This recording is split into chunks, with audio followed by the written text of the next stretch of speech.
my friends, to a podcast that's been described as emotional and terrifying. One guy even said it was So awesome it will shock you to the core. finally another podcast about Godzilla and all his giant monster friends. This could be the end of civilization. Yeah, probably. So join your hosts, KES and Slick. Ladies and gentlemen, You're listening to the podcast from Odo Island.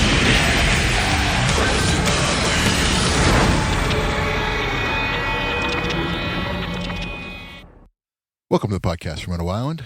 Follow us on Twitter at Odo Island Pod. I am KES, and with me, as always, is a man who doesn't drool, but he obeys. Mr. Slick, how you doing? Oh, today? that was a good one. Yeah. That was a good one. Yeah. I've started to message Mr. Slick here when I realize what his intro is going to be. That was yeah, they get better every week. Yeah. It's good. It's kind of the highlight of the week for me is one of the highlights is when I get to figure out what your intro is going to be. Hit me with this. One week I'll hit back with one, but this week is not that week. Yeah. Maybe one week when I set the table, you can introduce the podcast and introduce me as some goofball. Yeah. I think it's important to note that a big part of you introducing doing the intro to the podcast is that I always used to forget to plug the Twitter, and that just kind of became so routinely part of the the intro. Yeah, and it's like we don't even need to plug it anymore. Like we're beyond it. We don't have to plug our gimmicks anymore. Oh yeah, our massive 240 followers. We need more. If we get more, whatever. I don't care. The more Twitter followers we get, the less that I have to post on Reddit, which would make my life a lot better. I don't do Reddit.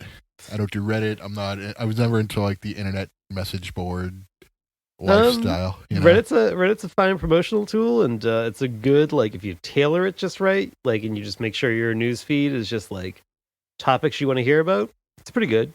That's what I did with Twitter. It took a while. Yeah, that's essentially how my Reddit is. It's a lot of I only follow I thought I had to mute 5-10 words at the most. No, I had to mute hundreds of words. But I got there.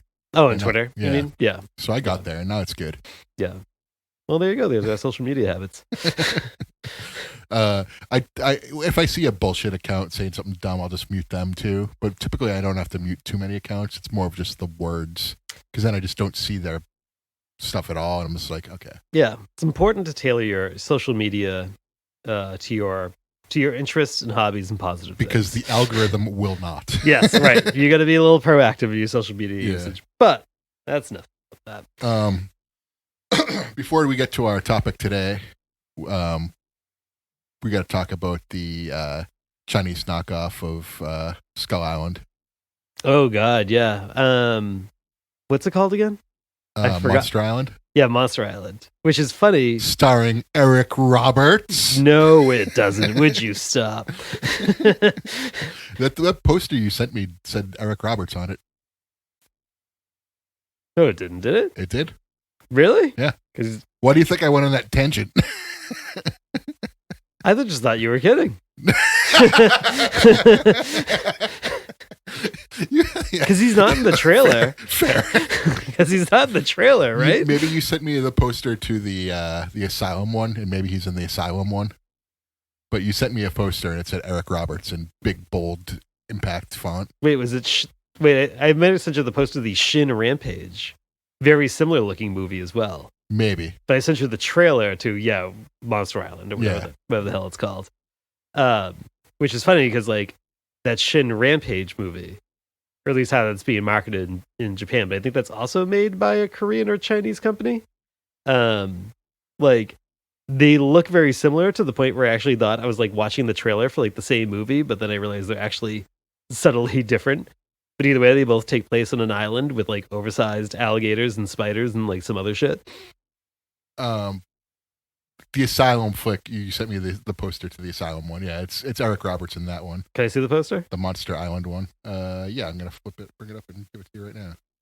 It's a cool But poster. I don't think it's actually... Oh, yeah, okay. Yes. Oh, yeah, that one. Okay. That's a third movie in this conversation. The heavyweight championship has begun. No, what? So now we're talking about three movies. Monster Island. Monster Island is from Asylum. There is a Monster Island from a Chinese company that all takes place on an island with a giant alligator and spider and a giant gorilla. That's a different movie than that one. Okay. And then there is Shin Rampage, which, even though that's like a Japanese title, like I don't think is by a Japanese company. I think it's either by a Korean company or the same Chinese company that's doing the other Monster Island. That's like the Kong Skull Island knockoff. See, I was getting really excited for the Chinese knockoff if it had Eric Roberts. I'm not watching the Asylum one. There's no way. I don't know if I want to watch any of them. They all look bad. I'll watch them if they're not.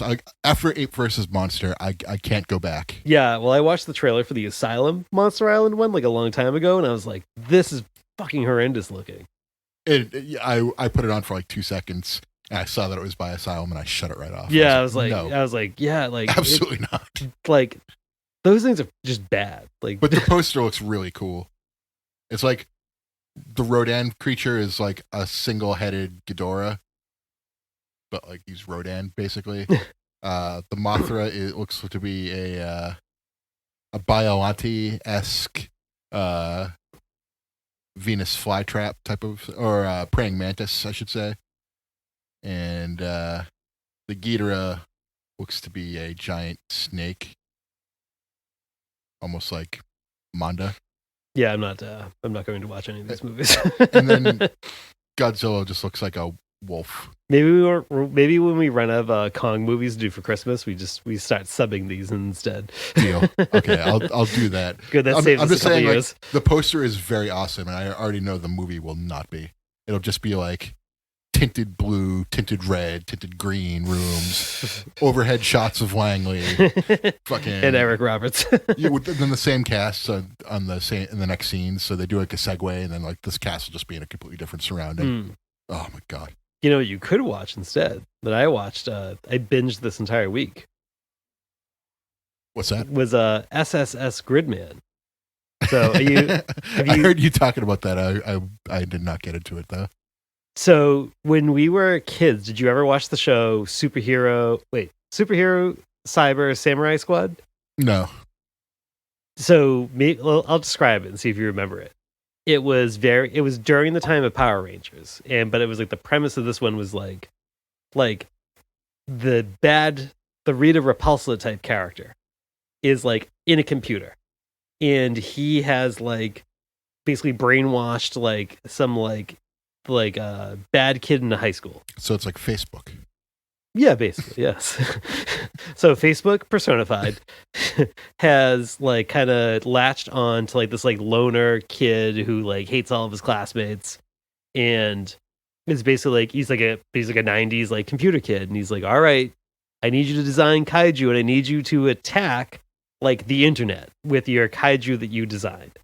And then like the good guy characters are essentially the good hacker computer nerd types, and like the superhero samurai cyber squad Ultraman type guy connects with those kids, and he's like Facebook personified is trying to get into your world through this kid, and he's like making these kaiju and he's attacking the internet world. Like, I need your hacker skills to like combat it. And basically it's just like they're like kind of like the hacker version of Power Rangers. Okay. At the end of every episode, like the Ultraman type character would fight a kaiju in a giant city, but everything was like a computer network. Gotcha. Yeah, like buildings took the shape of like green lines and wires and shit like that. It was actually a really cool aesthetic. But it was like during like the Power Rangers era. I used to watch it when I was a kid. It was like I never saw it, no. It was cool, but this is like but it was like same thing as Power Rangers. It was like a different show in Japan. It was called Gridman in Japan. And then like they basically just kept like the monster footage and wrote like a new story around it, but the premise is kind of the same. And so this was like kind of like the spiritual successor to that 90s show. But they called it SSS Gridman to be a tribute to the American show that was Superhero Samurai Cyber Squad. And cyber was spelled with an S. That's why there's 4 S's. Makes sense. Yeah, 90s was big on, changing the letters inappropriately of words. Everything that was extreme was just with the next, no E. X. Yeah. Yep. Except for ECW. Except, Good on you. The Mountain Dew of wrestling. No, they were like, but they also had all the great, like, Eddie Guerrero cruiserweight stuff. It was like ordering a Mountain Dew with your steak at the Capitol Grill. Sometimes you get a steak. Sometimes you might get some cheesy bread or something. Yeah, but it's all good. So yeah, I thought it was great little anime. It's like 12 episodes, but they're all like 20 minutes long. All right. I'll have to. If I ever get bored enough, I'll check it out. Yeah, you can watch it for free on Crunchyroll. All right. Maybe I will get on it. Maybe I won't. I don't know. A lot of football coming up. Yeah. Nothing against you. I'm just saying, a lot of my TV consumption coming up. Well, Saturday through Monday is going to be. We were talking about it offline. It's NFL playoffs. We got a lot of football to digest this weekend. So, and it's all good team. Well, mostly good teams. Yeah, there's a couple stinkers on the AFC side, especially. Yeah.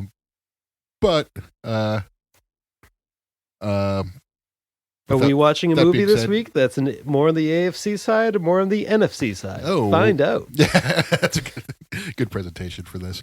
We watched the original Gammera. Yes, movie. Gammera with 2 M's, The Invincible. Good name, title, or good title for it because they actually say that he's invincible during one of the attacks. It's good they live up to the title. Yeah. But yeah, they awkwardly added a second M for the American release. I don't really know why, but they did. The second M is like when Zelda decided to name Ganon Ganondorf. Same thing. Same energy. Well, shall we launch into the setting of the table? Set that table. Oh, I will. So I think just like Godzilla King of the Monsters, I think the American version is different enough from the Japanese version that I think like we could do the Japanese version some other time. Okay. But I'll kind of give like a general. I think the history of what brings us to ultimately the U.S. release was kind of interesting. So I think you'll enjoy this tale. Yeah. It is a tale that takes place. Regale me with your tomes of monster fighting movies. Well, it's a tale that begins back in the distant year of 1965. Well, actually 1964, and it centers around a man named Noriaki Yuasa. And he was slated to be the director so Gamera is from Daiei Studios. And he was slated to be the director of what was supposed to be Daiei's premiere monster movie for 1964. A movie called Nejira, it's essentially, it had a longer title. It was essentially Giant Rat Swarm. But, and what the premise of that movie was a bunch of giant rats that swarmed Tokyo. And so what Daiei did was, have you ever heard the story of this famous lost movie? No. Or infamous lost movie, or an abandoned movie. So they built the city miniatures, which are what is ultimately used in Gamera, and they brought in a whole bunch of live rats to be the rat swarm.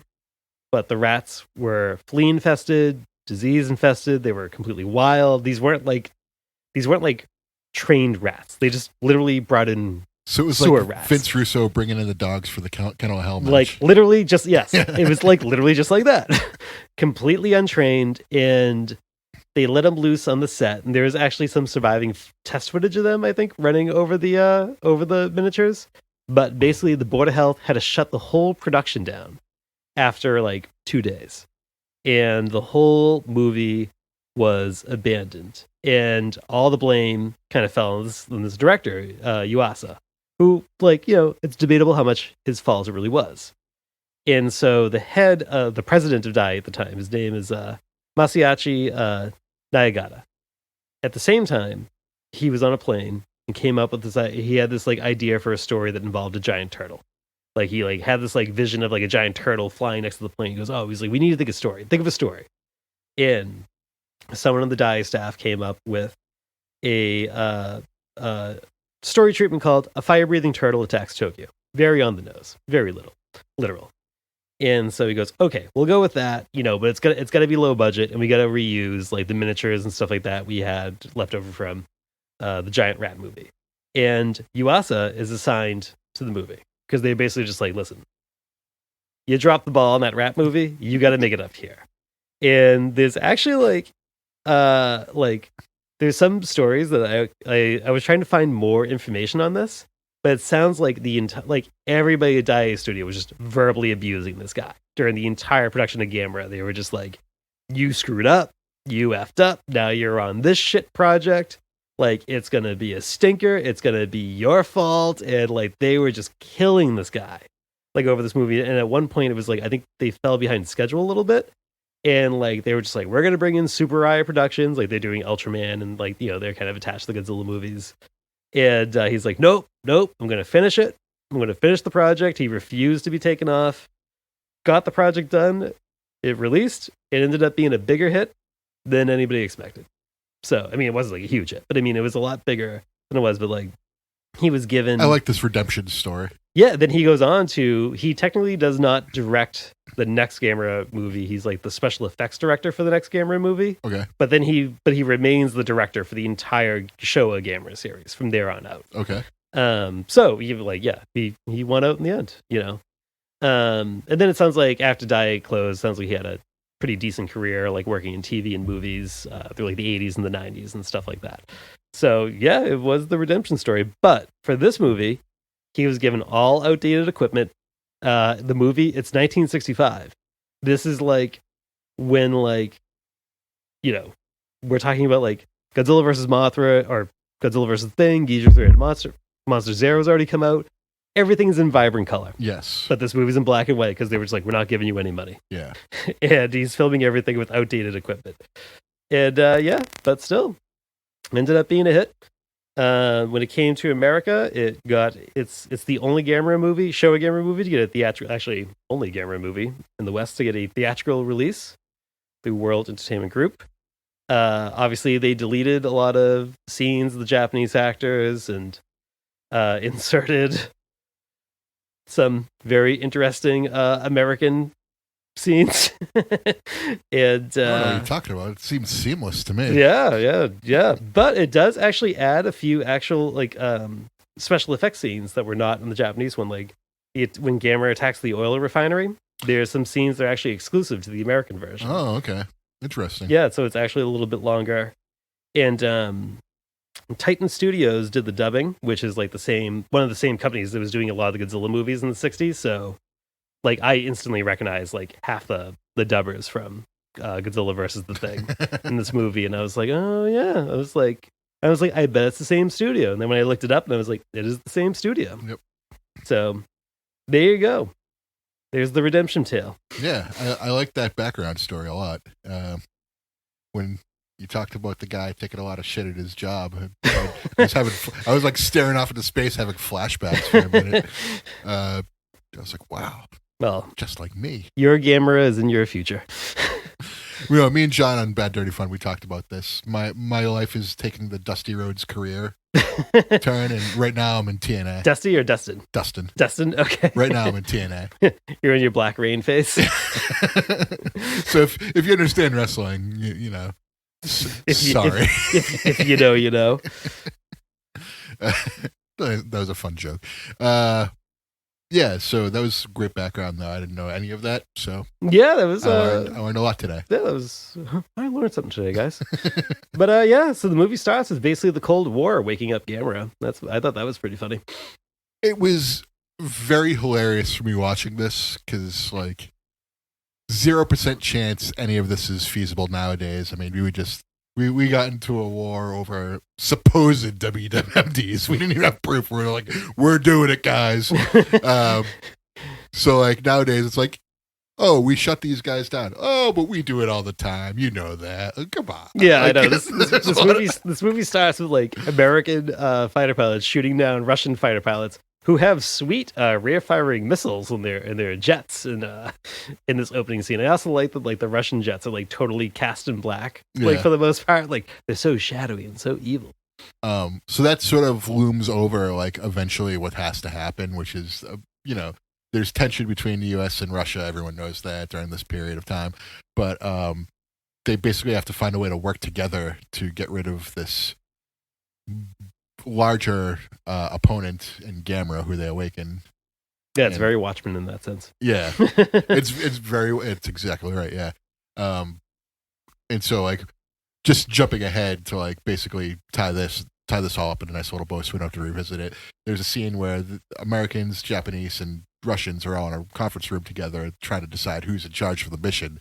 And they're like, oh, we want to do a co-op mission. And it's like, oh, I worked with this guy at the end of World War II. We could work together on this. And then they're like, they kind of get pissy about like getting their fighter pilots shot down, but then they kind of just drop it too. Yeah, all of these like American film scenes are like fucking ridiculous. It's like in some like the dialogue is like I'm looking at my notes because like some of them was like writing down as they were happening. I would like laugh out loud. And it's like there's like one part where it's like, oh yeah, one of the Russian jets gets shot down, and they like, that was like a nuclear bomb that was like on that jet.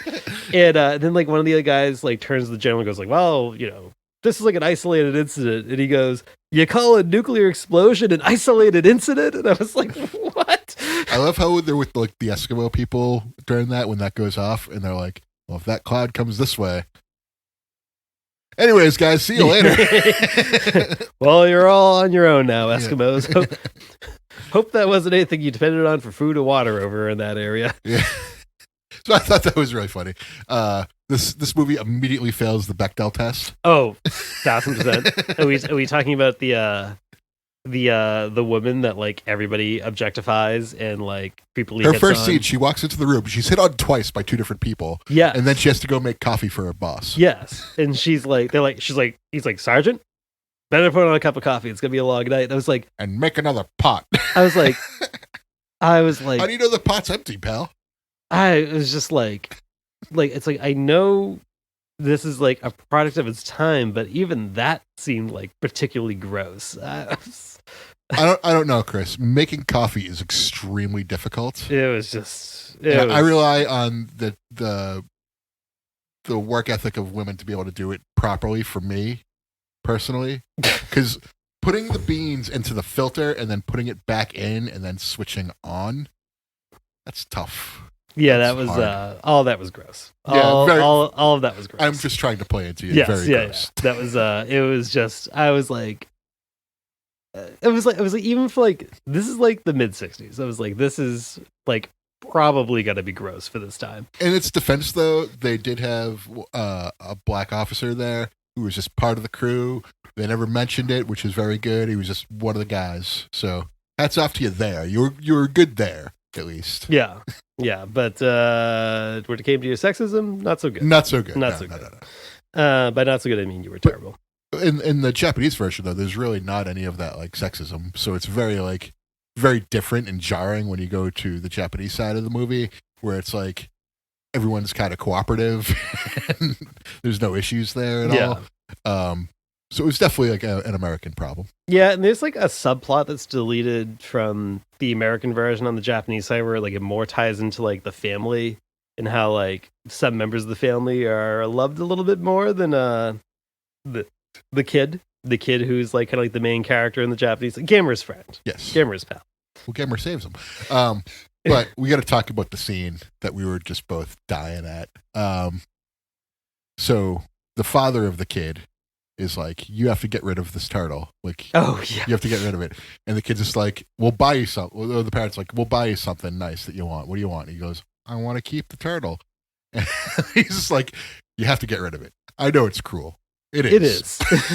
No, it may sound cruel. It is. Yeah. But I'm doing it anyway. On the flip side, though, that kid, Toshio is his name. I was trying to remember. I was looking at my notes to remember the kid's name. He sucks.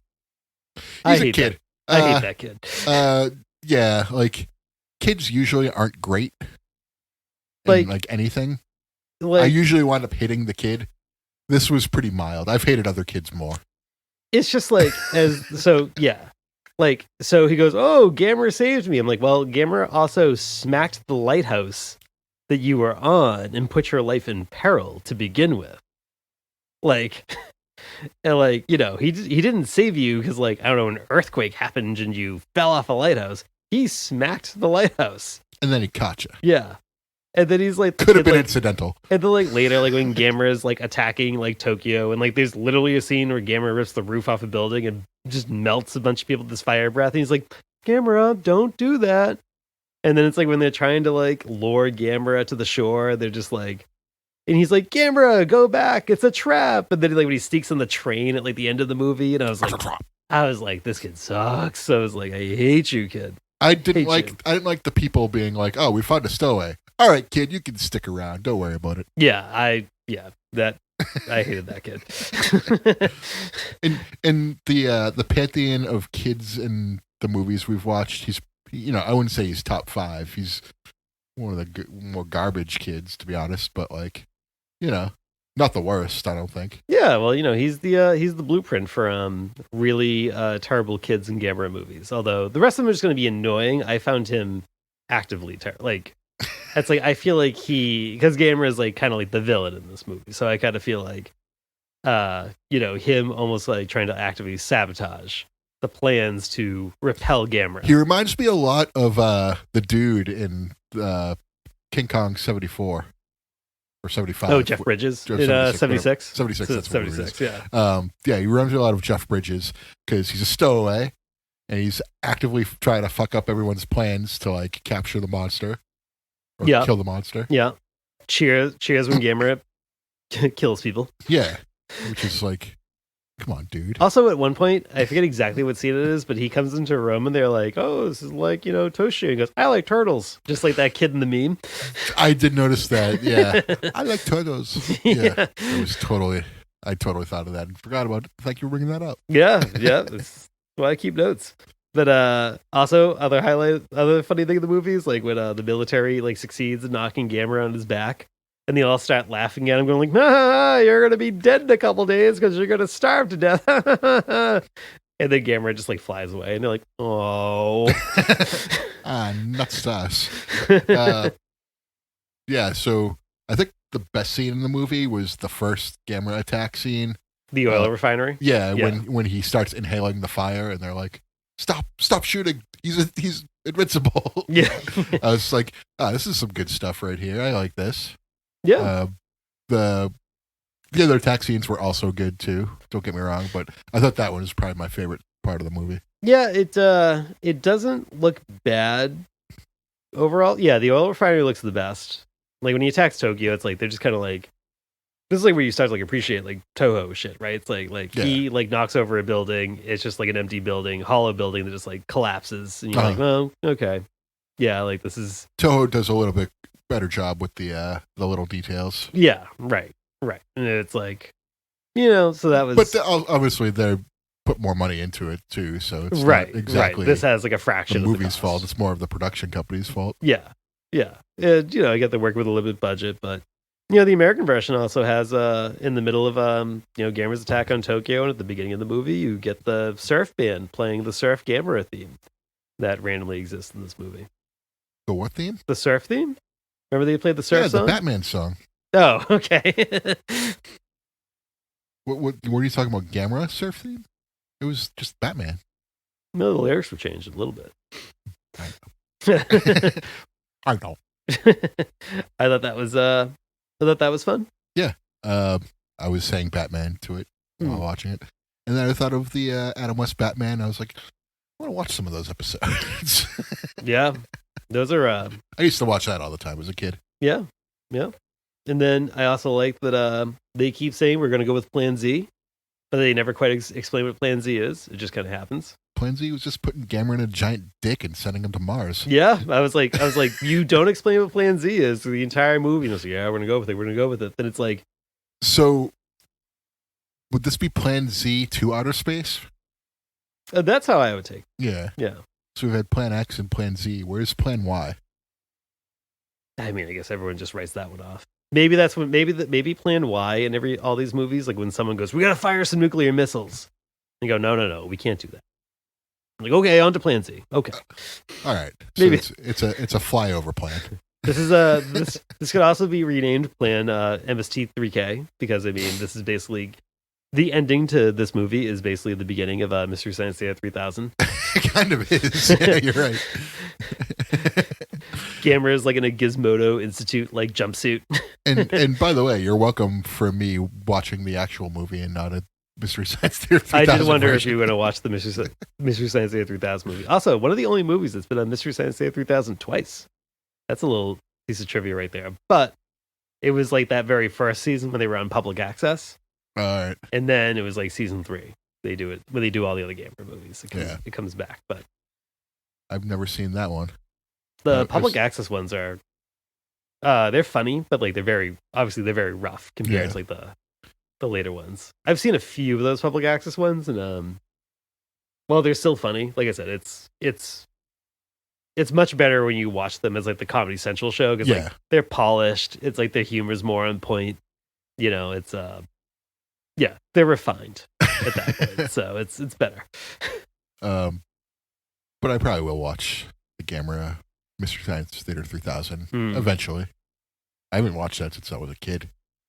I've seen the other ones. The Gamera ones? I've not all, like this one for this movie I probably haven't watched since I was a kid because I don't remember anything from the movie. The Gauss one I definitely watched recently numerous times. That's probably the best one because they have the invention exchange where he makes like the paper Gauss head where it's like, you know. Yeah, I know what you're talking about. Like the thing that was like you used to use in elementary school to like predict the future and stuff like that. Yeah. What else was there that I wanted to highlight? Oh, great. After like when they're doing the newspaper splash, after like does Gamera exist or not? And then like one of the headlines on like one of the random newspaper goes, "Baloney," says scientists. And I was like, forgot about that. Yeah. Speaking of condescending scientists, we got that like little bit of the TV show where the two scientists were talking. Oh yeah, about the existence of Gamera. And like one of the guys like, phooey, like you're full of it. And the guy's like, no, like these are all serious people in the government saying like, yeah, this is legit. And the guy's like, read Paradise Lost. Read what was the other thing he said? Was it Homer? I forget what he said. He's like, read these. I remember. Read Paradise Lost. Read, you ignorant ape. Oh yeah. In my notes, I wrote that as WTF is this crossfire scene. Yes, it was a weird crossfire scene. That was like my notes. Because the first was like, I haven't watched this version of the movie in a long, long time. And like when that scene happened, I was like, oh, like are these going to be like, are we introducing two new characters to be in the rest of the movie? Nope. They're just there for that. It's proof that we're never any better. Yeah, it really puts in perspective. Just we're always how shitty we've been for a long time. Yeah, I don't know. I mean, I think we kind of hit all the stuff that was like highlights, lowlights to me. Yeah, I did like Gamera, how he looked in this movie. I think Gamera's a cool monster. Yeah, I think it's either this is the only suit that gets like that gets like modified. No, actually, they might have built one more suit for the Showa series, but like it's either one suit or two suits max they had for the entire Showa series, and then they would just kind of like repair the head basically. So it's gonna get its lumps over the next. Didn't take too many lumps in this movie though. No, just had to walk through some sparklers and some flames, but it looks good in this movie. I think sometimes like when Gamera's filled from like straight on, he's like awkwardly like wide and his arms just kind of like stick out straight like. But when you show from the side, like most of this movie has him from the side or diagonally, it's pretty good looking. Yeah, I thought he looked good. Looks good in black and white. Yeah, I think if this were in color, you'd probably see a lot more of the rough edges that this movie cut corners on. I mean, think of how awkward he looked when we did Gauss. Yeah. Like, So this was, I think, although it was like odd that it's like 1965 and it's filmed in black and white, like, it looks good. It looks like it's a movie from the 50s. It's probably better that it was filmed this way, given what their budgets and their limitations were. And then once they realized that they had a hit on their hands, they can up the budget and make it look a little nicer. Yeah. But overall, like, Gamera itself was cool. Not too much to say about the characters, to be honest with you. I think we did a pretty good job at the beginning. I did like the moral of the story being very Watchmen-like. International cooperation over a greater evil will help us solve problems. There's a nice moral to the story. I think that's the deepest reading this version of Gamera has ever gotten. Yeah, like I know the thing to do nowadays is like be like, virtue signaling, like there's nothing wrong with having a moral to your story. Yeah. Sorry to disappoint, but it's fine. Yeah, this is the Rocky IV of Gamera movies. Kind of, yeah. I like Rocky IV though. Well, shall we give it the old ranking? Yeah. Let's rank it. I don't know if I went first. I think you went first last time, so I'll go first this time. Did not hate this movie. I don't think it's that great though. I'm just gonna give it right there in the 2 area. 2 area? Yeah. I think, like I said, it's worth a watch if you've never seen it before. There's just not a lot to like in this movie. There's some cool stuff, but overall it's just kind of a slog to get through. Yeah, I would have said 3, but you lose a star for the sexism, so 2. So yeah, I'm just counting all that. I'm just talking about the movie in general.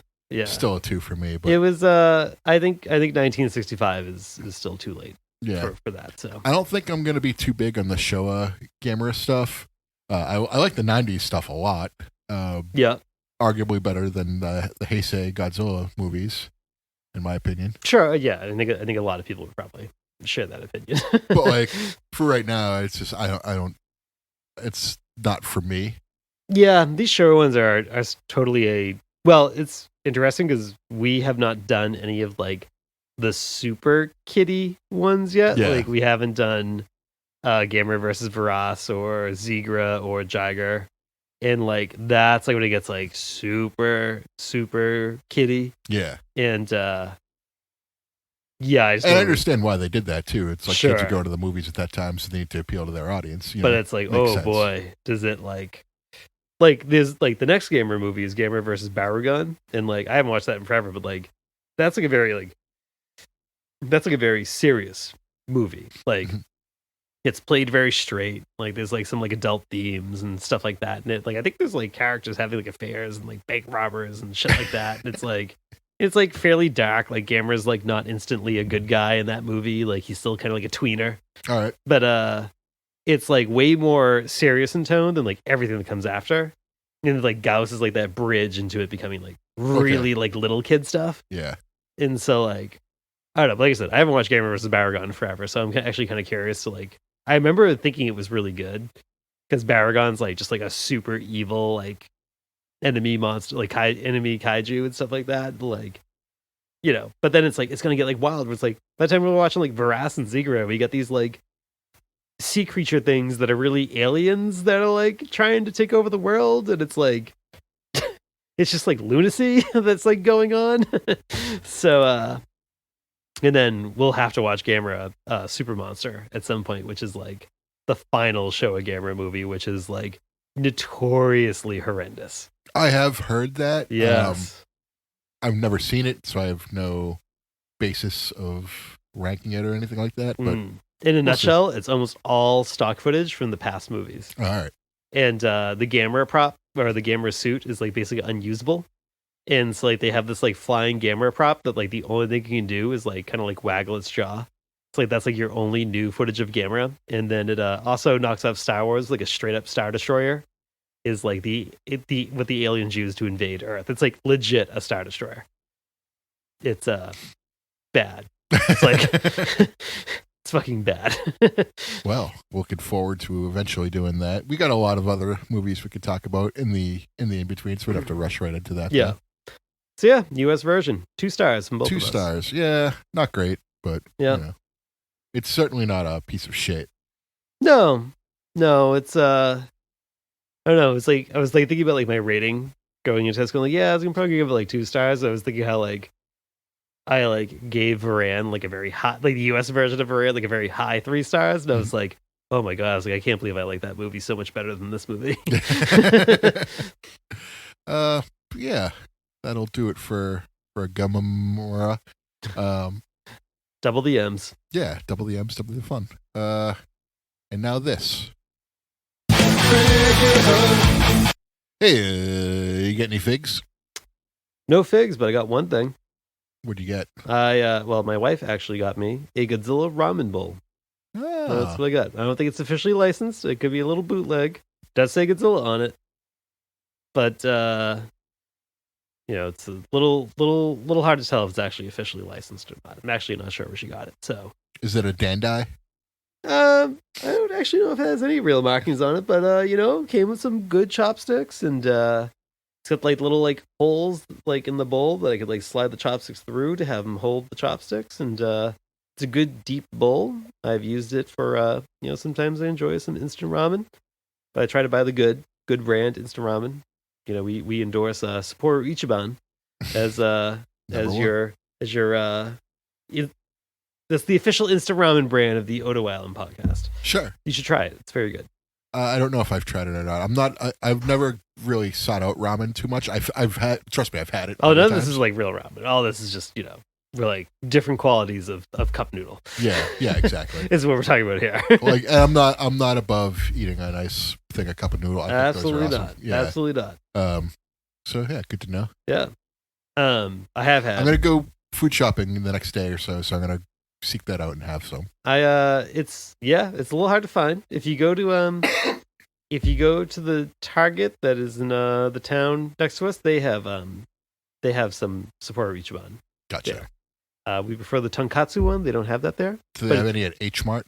Yes, that's the easiest place to get. Okay, Yeah. I'll just go there. Yeah, but I also enjoy cup noodle. I feel like cup noodle gets a bad rep. I'm a big fan. How does it ever get a bad rep? It's the simplest food ever. It's just noodles. You put some water in. You put the little packet in. You eat it. Yeah. What seems to be the problem with this? Those noodles are a little rough. They're not the best quality noodles. No, but they're also 20 cents. How much are you paying for a cup of noodle? Yeah, it's like So what are you expecting? Yeah, I think it's a fine meal.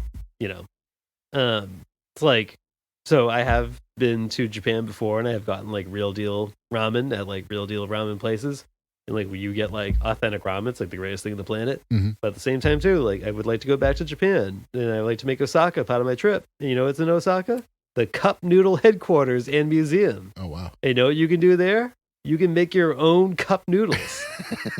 And they have something like... I'm just going to take every type of fish and put it in there. It's something like... I forget what the actual number is, but like it works out to be like you can actually make like over like 2,000 different combinations of cup noodles, and like you can have it vacuum sealed and you can take it home with you. Yeah.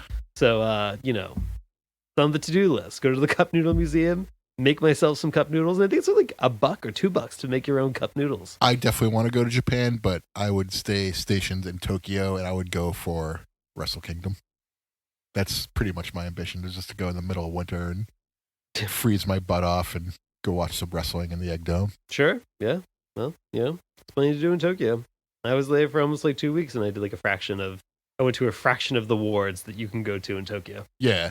I didn't realize how humongous Tokyo was until you pointed it out to me. Yeah, it's like impressively enormous. It's like it makes New York feel small. Yes. It's like really weird how it does that. I was like, I've been to Paris and Mexico City. Those are enormous cities, and I'm like looking at the map of like how big Tokyo is and how big Paris is, and like you overlap them and you're just like, oh. Yeah. But okay.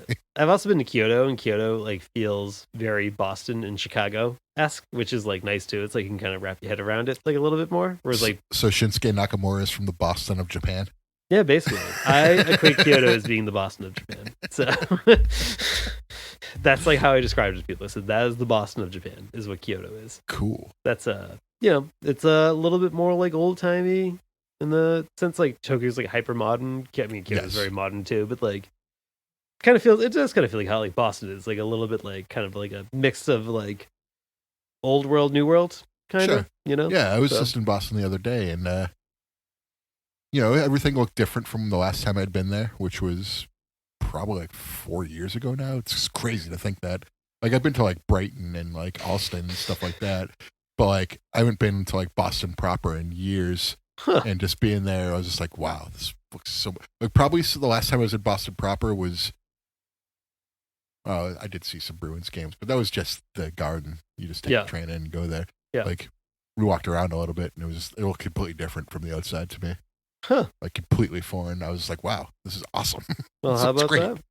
Well, there you go. You can tell we did not buy a lot of figures and shit because we just talked about a ramen bowl, and then we just talked about how I have no figure purchases this week. Well, that ends this segment. We got a good one here.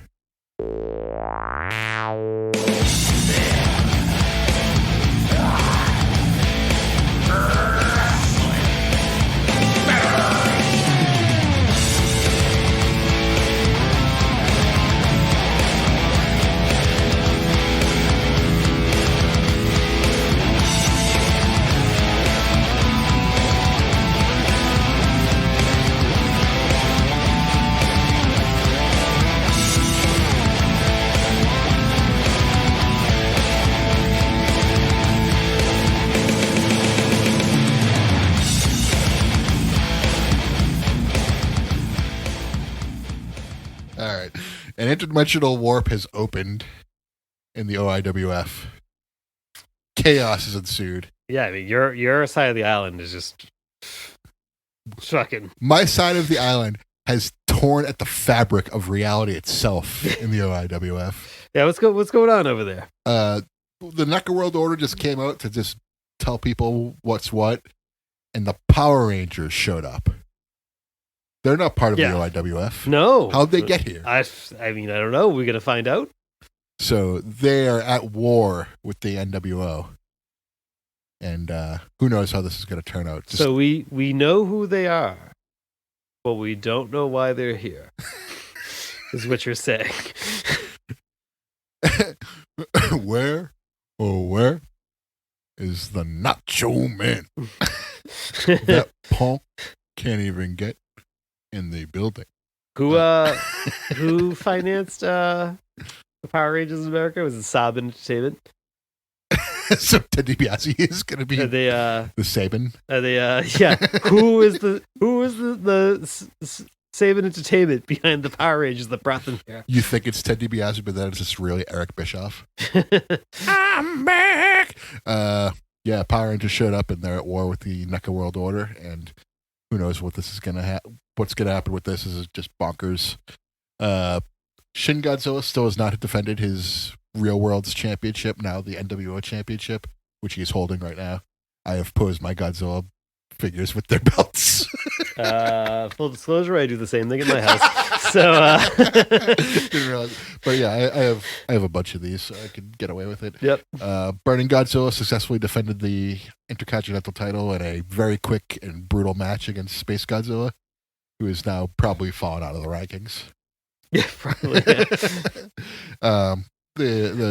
The Course Order is just pretty much in shambles right now. They have Legendary and Toho just still at war. The NECA World Order has taken over my side of the island. I still have to do something with my Mid-Atlantic roster, but who knows? Yeah. What was that title called again? Weren't you not calling it Mid-Atlantic? Weren't you calling it something else? Oh no, I just introduced it. Yes, gotcha. It's a cross promotional belt, I guess. I don't know. Yeah. Godzilla Earth's going to do something soon, though. Don't worry. Oh, fantastic. Well, things are a little bit less chaotic on my side of the island. There's no interdimensional rifts going on, but I'm going to step out of the kayfabe zone for 1 second. You do have an awesome thing going on, though. I have to say, like, you're what's the name of that fucking Godzilla figure? The Imperial Godzilla. The Imperial Godzilla. Yeah. So my hat's off. I think this is probably the most creative thing that we've done so far. I will say two things out of the kayfabe zone before I slip back in. So since the OIWF started, whenever a figure has won a title, they with 1,000%, I put that title on the figure on the shelf. Nice. So good to see you doing that as well. Yeah, and then I just started doing it though because it's the Cena NWO belt, so he doesn't have his belt now anymore, and then the white IC belt, I just don't have anyone to put it on because I put the world belt on Nakamura. Yep. And also when we did the G51, the G54 climax, and Anguirus won the silver Godzilla lighter, I actually took that Godzilla lighter and I put it now sits next to Anguirus. But and also I'll say really quick, the background to that charcoal gray black Imperial Godzilla, I actually had, like, when I was a kid, I had a handful of those Imperial Godzillas, and I wanted, when I was a kid, I was like, oh, it was like this, like, green and silver one's like not movie accurate. And then when I was a little kid, I painted one kind of grayish blackish. So actually it is two different figures. But the one that I'm using now is like when it was like Imperial Godzilla changes look. That's like when I painted as a kid. Okay. So, but anyway, slipping back into the kayfabe zone. Yeah, we saw the not sinister at all World Tour Organization represented by Miss Namikawa.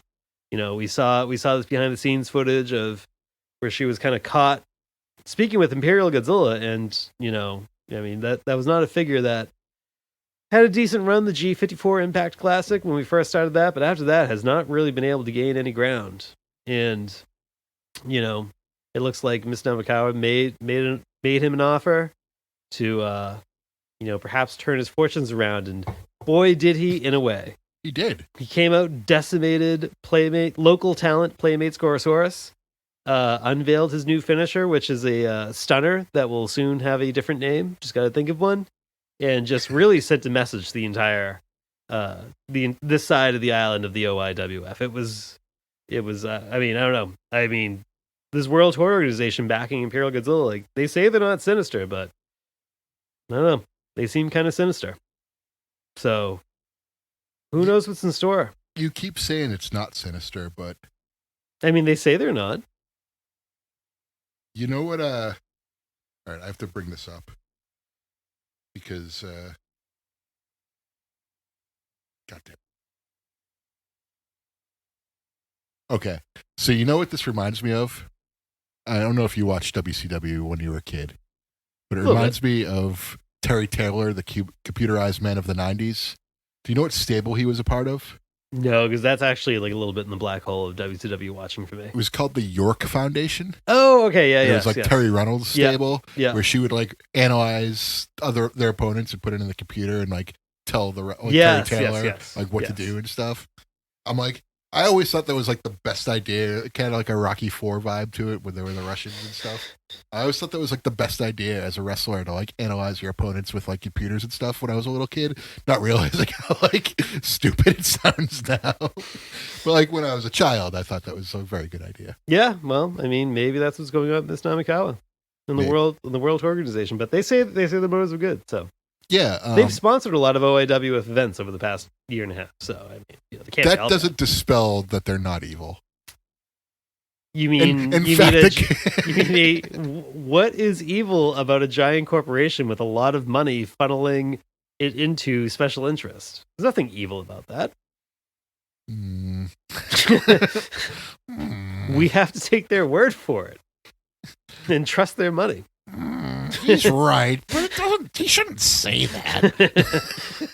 So that's what's going on. So maybe Imperial Godzilla will be in action again soon in the next couple of weeks. So I like what I'm seeing so far, though. Yeah, it's been quite entertaining for me on the other side of the island to watch. You know, it's been very champion heavy on the side of the island, so we're giving them a little bit of a reprieve to build up some new faces. I am writing a TV show. You are writing a wrestling show. Lights are out. I definitely hotshot my territory real bad. Yeah, it's gonna be. It's an exercise in how not to book a territory. You're gonna have a show next week that's gonna start with the Royal Rumble and end with the Royal Rumble. I am not Battle Royals, Royal Rumbles. I am. You're 100% right. And one of those Royal Rumbles is gonna have a steel cage around it. Yes. This is all happening. No, you are now booking my side of the island, and I'm just going to do it because this is all stuff I will do. My side of the island is just ridiculous. I can't explain why I do the things I do, but it's basically meant to just like pop me and anybody who still listens to these segments. But they're also going to now hear how we're going to select the next movie. So we're going to do something different this time around to select the next topic. We've each picked 3 movies. Yeah, this is almost a throwback to when we did like the blackjack to the deck of cards, but then we ultimately worked through like that entire deck of cards. With the movie posters on it. Now that's obsolete now. So we've each selected 3 movies. I have put them into randomizer.org. Should we read off the? Oh, I'm going to give the options beforehand. And do you want to do it on the first drawing or the 10th drawing? Well, we meet in the middle and do 3rd or 5th. We'll do 3. Okay, let's do 3. 3 randomized drawings. This is how we do raffles for wrestling figures on the Facebooks, the groups that I'm a part of. I haven't done one in over a year now, so I don't know if they still do them or not. But this is how we did them back then. Yep. I've entered probably 20 of them. Won once. Yeah. But I did win a sweet Rick Rude LJN figure. So, there you go. So without further ado, here are the options. Pacific Rim 2, whatever the Uprising. Uprising, thank you. I don't remember. Who cares? Pacific Rim 2, Gappa. The Trifibian monster, yeah. The first Mothra 90s movie. Monster X Strikes Back. The Beast from 20,000 Fathoms, or Yongari. Yeah. So we've got quite an eclectic group of movies to choose from. 3 randomizations. Here we go. Ooh, Beast from 20,000 Fathoms. Came up first in the first one? First in the first one. Yep. Beast from 20,000 Fathoms, first again. Is it going to be... This is me, because this was always happened to me. I would always be the runner-up, number 1 pick, and never the final pick. Let's see what happens. Yeah. Beast from 20,000 Fathoms. Did it come up 3 in a row? Was number 2. Oh, okay. Number 1, Mothra. Oh, good. So, good. I've never actually watched these movies. I've never seen them either. Because they are like for like 5-year-olds. Yes. That is what I've heard. But in my defense, I did put the Beast from 25,000 Fathoms in there and Pacific Rim Uprising. Wow, it divided us up pretty much along partisan lines of what movies we chose in this final pick. Well, how about that? Mine were up top, yours are down below. Well, I'm excited to dive in these. We're gonna be diving into something that neither of us have ever seen, really. Wow. So, who sets the table then? Oh, I will. Okay, good. I'll introduce us. Yeah, I'll still do it. Yeah, because I do like. I mean, I remember these movies coming about, and like, I have like merchandise from these movies. I've just like never watched them. Like, I have like figures from like all these movies, but I've never watched them. I have the Mothra Leo figure. Yeah, yep. I get that. I get but Leo, I think, is in the 3rd one. Yeah, I think. I don't really know. It's a cool blue Mothra. I like it. Yep. There's an Aqua Mothra in the series, and I think there's a lot of Mothra variants. There's a lot of King Ghidorah. There's a lot of King Ghidorah variants in this trilogy as well. Cool. I don't think Ghidorah is in the first one though. Oh. I think there's like one where it's like there's like a Ghidorah adjacent type character called like Deshi Ghidorah. Deshi Ghidorah. It's like Ghidorah but not Ghidorah. But then I think ultimately in the final movie, like Ghidorah is like the villain of the final movie. Cool. And I think he is actually responsible for wiping out the dinosaur. Paleo Twitter is in an uproar. I don't even want to go near that. But I don't know much about Paleo Twitter. I see a little bit bleed through in my timeline, and I go, apparently there's a lot of drama that I have no interest in. Yeah. That's I can just tell that's a whirlwind that I don't need to be part of. Right. Yeah. But that's all I know about the Mothra trilogy is at some point they find out that King Ghidorah killed the dinosaurs. That's all I know. Time travel gets involved somewhere. I don't know. It sounds very zany. What is it with King Ghidorah and time travel? I don't know. King Ghidorah is like the big bad and everything, but like doesn't ever seem to win a lot. So yeah, he wins a lot in Melee when I'm. Oh well, that's yeah. But meanwhile, like Mechagodzilla, like basically kills Godzilla at some point in like every timeline. Yeah. And but no, King Ghidorah is the big bad all the time. But Godzilla's the most effective. Just saying. I'm not disagreeing with you at all. Yep.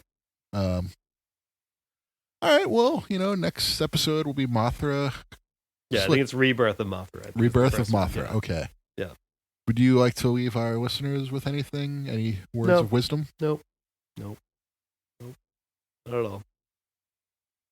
Me neither.